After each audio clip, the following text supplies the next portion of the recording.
اور خبروں میں آگے بڑھیں گے. ہم آپ کو یہ بھی بتائیں کہ لکھیم پور کھیری تشدد کے اہم ملزم آشیش مشرا کی ضمانت کو چیلنج کرنے والی عرضداشت پر سپریم کورٹ نے فیصلہ محفوظ رکھا ہے. سماعت کے دوران عرضی گزار کے وکیل نے کہا کہ ضمانت دیتے وقت عدالت نے کئی اہم ثبوتوں کو نظر انداز کیا ہے. عرضی گزار کے وکیل نے کہا کہ چارج شیٹ میں یہ ذکر ہے کہ جس گاڑی سے لوگوں کو کچلا گیا اس میں آشیش مشرا سوار تھے. وہیں اتر پردیش حکومت کے وکیل مہیش جیٹملانی نے بھی کہا کہ یہ ایک سنگین معاملہ ہے، اس لیے اتر پردیش حکومت نے ہائی کورٹ میں آشیش مشرا کی ضمانت کی مخالفت کی تھی.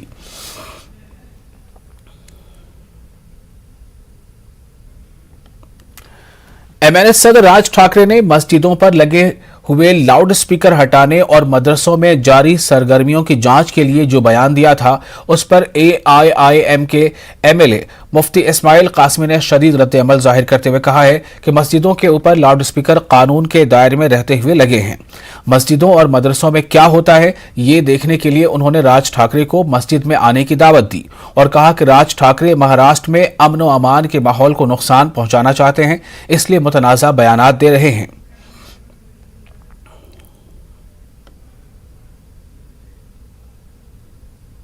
اذان دینے کے لیے سپریم کورٹ نے مائک پر ایک حد مقرر کی ہے، اس حد کے اندر رہتے ہوئے اذان دی جا سکتی ہے اور ہم قانون کے مطابق اذان دے رہے ہیں.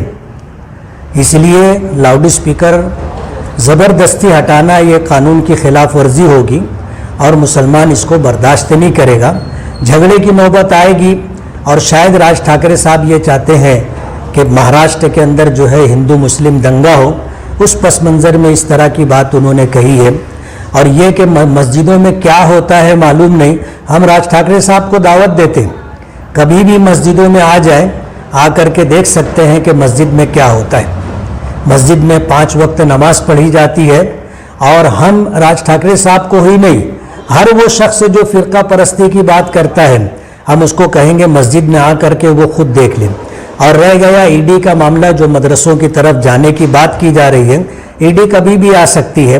مدرسے جو ہے لوگوں کے تعاون پر چلتے ہیں اور وہاں پر جو ہے دین کی دھارمک تعلیم دی جاتی ہے اور ایسا کوئی معاملہ نہیں ہے جو ED سے ریلیٹڈ ہو.